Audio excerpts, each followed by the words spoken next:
Hello friends, आज हम लोग यूजीसी नेट का जो पेपर 22 तारीख से 30 तारीख होना है, उसमें से 22 और 23 का एग्ज़ाम हो चुका है।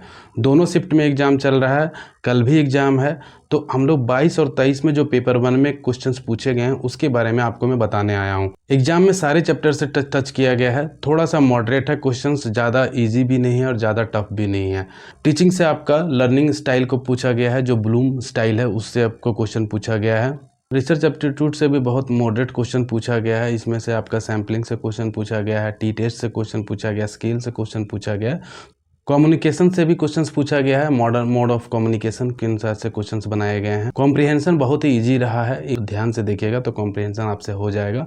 तो कॉम्प्रिहेंशन बहुत ही कॉम्प्लिकेटेड नहीं है। एमआर से जो क्वेश्चन पूछा गया है वो सक्सेसिव डिस्काउंट से है, प्रॉफिट एंड लॉस से है। इससे लॉजिकल रीजनिंग से जो क्वेश्चन पूछा गया है आपका इंडक्टिव डिडक्टिव बेस पे क्वेश्चन पूछा गया है, प्लस आपका असर्शन रीजनिंग पे भी क्वेश्चन पूछा गया है।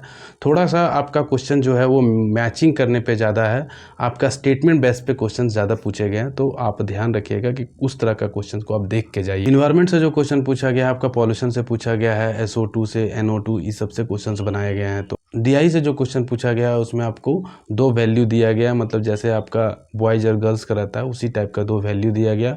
उसमें रेशियो निकालने का है, कुछ मतलब कंपैरिजन बेस पे क्वेश्चन पूछा गया है। हायर एजुकेशन से जो पूछा गया है उसमें आपका कॉन्स्टिट्यूशन के आर्टिकल से क्वेश्चन पूछा गया, तो उसको जरूर देख लीजिएगा। ICT से जो क्वेश्चन पूछा गया है वो आपका फुल फॉर्म से है, जैसे JPEG का फुल फॉर्म पूछा गया है। इसके पहले जो एग्जाम आया था 22 तारीख वाला एग्जाम में, उसमें आपका ऑनलाइन पेमेंट का क्रोनोलॉजिकल को पूछा गया था।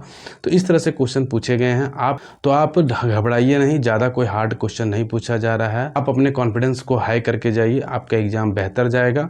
बहुत ही टफ क्वेश्चन नहीं है, आप ये समझ के जाइए कि आपका तैयारी बहुत बेहतर है, तो आपका एग्जाम स्वाभाविक है क्लियर हो जाएगा। आज के लिए इतना ही, बहुत बहुत धन्यवाद।